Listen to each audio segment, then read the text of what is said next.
मनीष स्वागत करता हूं आपको अपने इस यूट्यूब चैनल पे।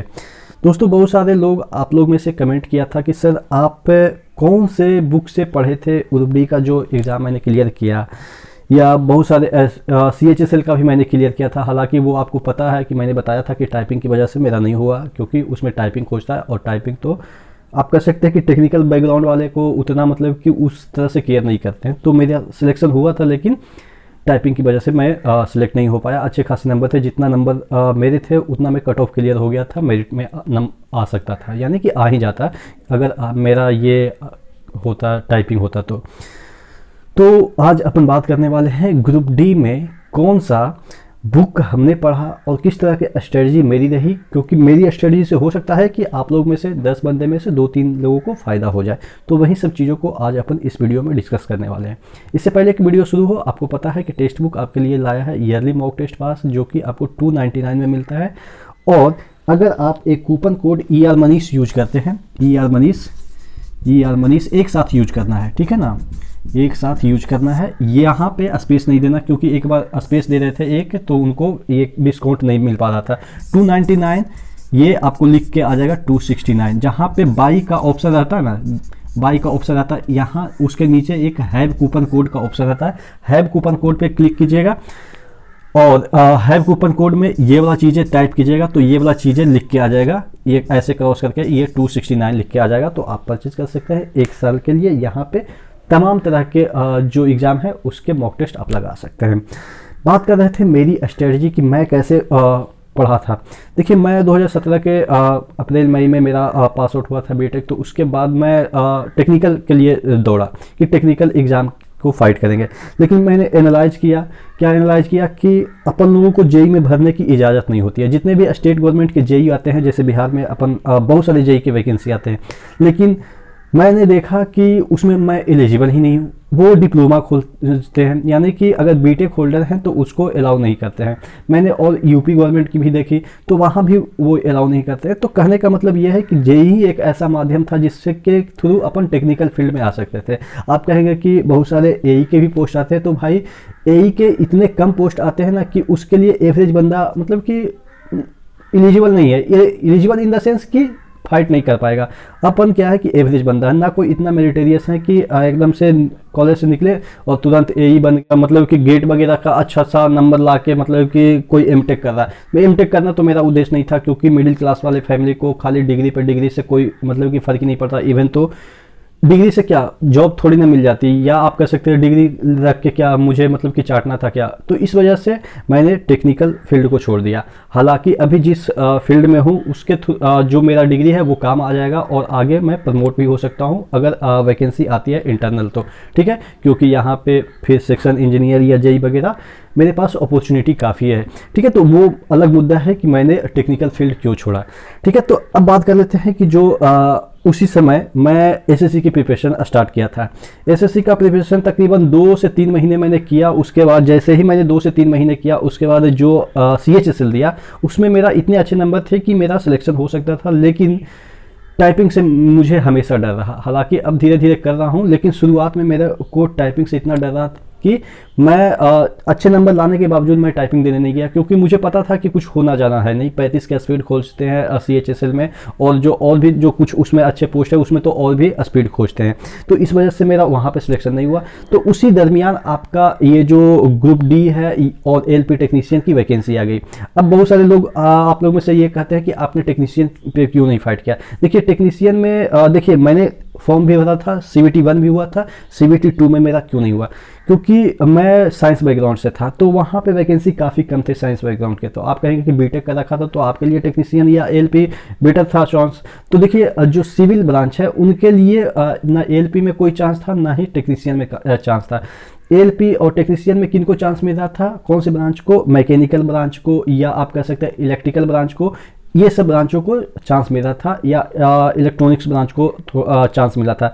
जो सिविल ब्रांच है उनको कोई चांस ही नहीं मिला था। तो इस वजह से जो हम थे 12th जो बेसिस पे जो आपके साइंस फिजिक्स केमिस्ट्री मैथ्स की बात करें उस पे मैंने भरा था। तो उसका जो कट ऑफ था तकरीबन 85 की 86 ऐसे ही गया था नॉर्थ ईस्ट जोन में, और मेरा 79 के अराउंड था। तो ऑब्वियस है कि मेरा सिलेक्शन नहीं हुआ।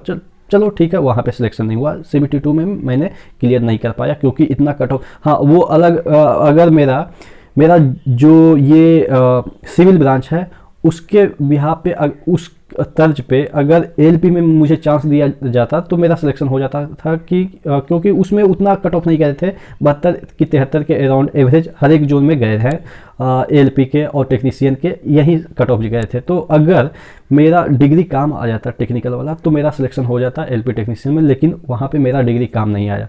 ठीक है, तो अब बचा था ग्रुप डी। ग्रुप डी में अब बात करते हैं ग्रुप डी में मैंने कैसे तैयारी किया जिसमें कि मेरा हो ही गया।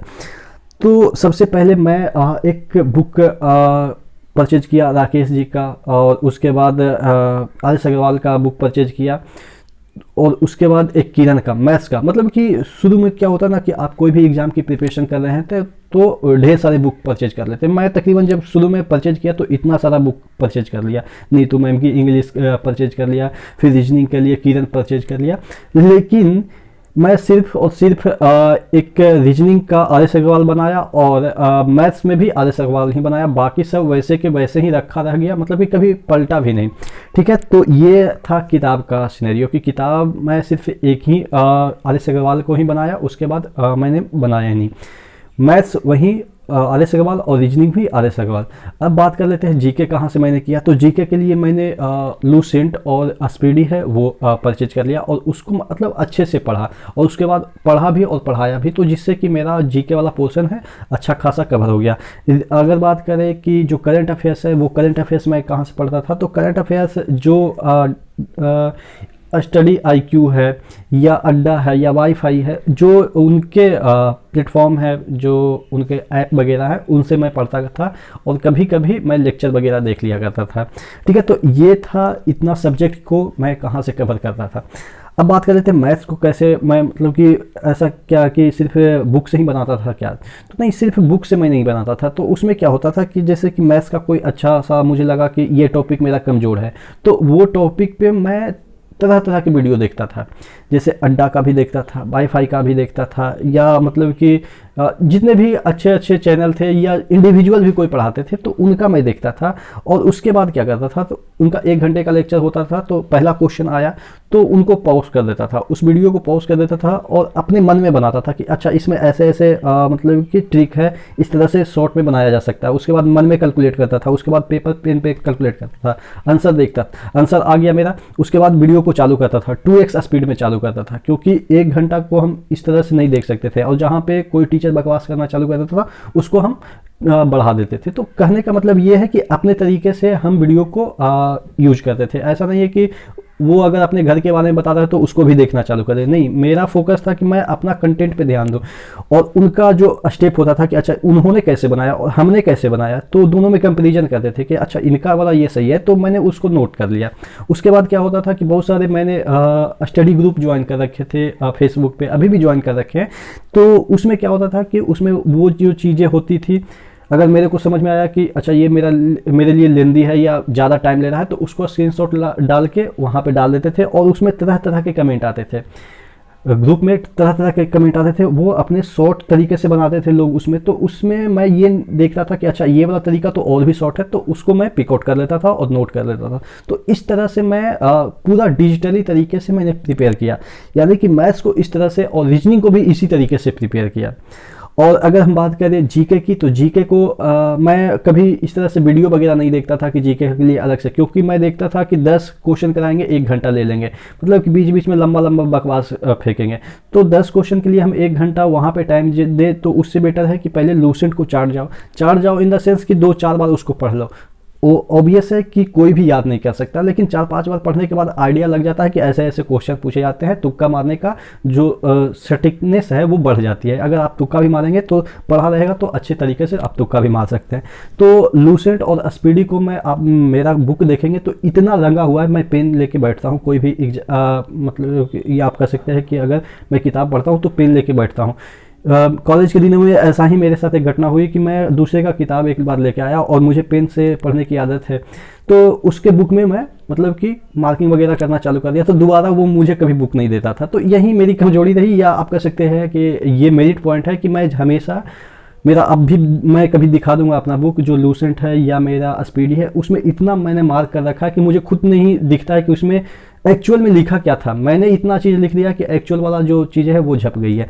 तो कहने का मतलब ये है कि आप अपने मतलब कि कंटेंट को ऐसे मोल्ड करें कि आपके अकॉर्डिंग चीज़ें हो, ठीक है। तो इस तरीके से मैंने पढ़ा था कि एक एक लाइन को और एक एक ऑप्शन को मैंने गूगल के मदद से, जितने भी आप देखेंगे कि क्वेश्चन है लूसेंट में या आपके स्पीडी में, उस पर बहुत सारे क्वेश्चन और भी एराइज किए जा सकते हैं। तो अपने आप से पूछिए कि अगर फलाना ऑप्शन नहीं है तो क्यों नहीं है, ये किसका मतलब कि एग्जाम्पल हो सकता है। तो इस तरीके से आप गूगल का यूज कीजिए, यूट्यूब का यूज कीजिए और फेसबुक का यूज कीजिए अच्छे पर्पज़ के लिए। ये नहीं कि गूगल पे आए तो आप समझ गए ना, वो वाला वीडियो देखने चालू कर दिया, या आप कह सकते हैं कि अगर यूट्यूब पे आ गए तो भोजपुरी डांस चालू हो गया, ऑर्केस्ट्रा प्रोग्राम चालू हो गया। तो अगर आप इन तीनों वेबसाइट को, आप कह सकते हैं गूगल वेबसाइट तो आप नहीं कह सकते, सर्च इंजन है या कोई सोशल मीडिया है, तो गूगल, फेसबुक और ये आपके यूट्यूब ऐसा साधन है जो कि मेरे सिलेक्शन में काफ़ी योगदान रखा है, ठीक है। आप इसको किस तरीके से यूज करते हैं वो डिपेंड करता है आप पे। तो इस तरीके से मैंने पढ़ा था, और थोड़ा सा मेरा साइंस बैकग्राउंड से मैं था, तो ग्रुप डी में साइंस अच्छे खासे पूछ दिए गए थे, तो मेरे लिए वो थोड़ा सा पॉजिटिव पॉइंट रहा, जिससे कि मेरा सिलेक्शन की उम्मीदें और भी बढ़ गई थी, क्योंकि साइंस के क्वेश्चन ज़्यादा पूछे गए थे। और मैं 10th तक अच्छे खासे पढ़ा था, एनसीईआरटी के लाइन बाई लाइन मैंने पढ़ा था। ये नहीं कि पीछे वाला क्वेश्चन है उसको पढ़ लो उससे सिलेक्शन हो जाएगा, नहीं, आपको एनसीईआरटी भी लाइन बाई लाइन पढ़नी होती है, ठीक है। अगर आपने 10th तक पढ़ा है तब तो आपको काफ़ी सहूलियत होगी, नहीं तो नहीं पढ़ा है तो अभी भी आपके पास अपॉर्चुनिटी है कि लाइन बाई लाइन पढ़ने की आदत डालिए। कोई भी आप बुक पढ़ते हो लाइन बाई लाइन पढ़िए, फैक्चुअल चीज़ें पे मत भागिए कि एक क्वेश्चन दे दिया, 4 ऑप्शन दे दिए, टिक मार दिया और आगे बढ़ गए। तो अगर इस तरीके से पढ़िएगा तो अभी का जो एग्ज़ाम है काफ़ी डेप्थ में पूछता है क्वेश्चन, आपको हर एक चीज़ का नॉलेज होनी चाहिए, ठीक है। आशा करते हैं ये जो मैंने अपना बताया कि मैं कैसे स्टडी किया, हो सकता है आप लोग में से बहुत सारे लोग ऐसे भी करते होंगे। अगर नहीं करते हैं तो आप अपने तरीके से भी करते हैं तो आपका सिलेक्शन होगा, क्योंकि हर एक इंडिविजुअल का अपना अपना स्ट्रेटजी होता है कि कोई भी एग्ज़ाम निकालने के लिए। हम तो कभी कभी क्या करते थे कि जब घूमने जाते थे शाम को या सुबह वॉकिंग के लिए जाते थे, तो ईयरफोन डाल लेते थे और अपना ही लेक्चर, जो मैं जीके पढ़ाता हूँ, अपना ही लेक्चर को सुनते चला गया। 1.5 घंटा 2 घंटा आने जाने में लग जाता था, यानी कि कहीं जाके बैठ भी गए तो 2 घंटे में आप समझ सकते हो कम से कम तो अपना 2x स्पीड में मैं सुनता था अपना ही वाला चीज़। तो वो चीज़ें कम से कम 200 से 300 क्वेश्चन तो अपना सुना हुआ चीज़ ज़्यादा याद रहता है। तो इस वजह से मैं अपने आप को मतलब प्रिपेयर करता था। कहीं जा रहा है, ट्रैवलिंग कर रहा है, तो मूवी देखने के बजाय अपना ही लेक्चर सुन रहा है, लगा लिया कान में, पॉकेट में मोबाइल रख दिया, देखने की कोई ज़रूरत नहीं, क्योंकि जीके है तो उसमें देखने की क्या ज़रूरत है, आंसर बोल रहे हैं, क्वेश्चन बोल रहे हैं, सुन रहे हैं। तो इस तरीके से मैं मतलब यूटिलाइज किया था। आप अपने तरीके से पढ़िएगा। आप कैसे पढ़ते हैं आप नीचे कमेंट बॉक्स में ज़रूर कमेंट करके बताइएगा, ठीक है। तो नेक्स्ट वीडियो में मिलते हैं। एक बार फिर से रिमाइंड कर दूं कि टेक्स्ट बुक आपके लिए लाया है ईयरली मॉक टेस्ट पास, जो कि आपको 299 में मिलता है। लेकिन अगर आप ER Manish coupon code use करते हैं, जो कि ये है बिना स्पेस दिए हुए यूज करना, 269 में मिल जाएगा। नीचे डिस्क्रिप्शन बॉक्स में लिंक दे दूंगा, ठीक है। तो नेक्स्ट वीडियो मिलते हैं, तब तक के लिए धन्यवाद।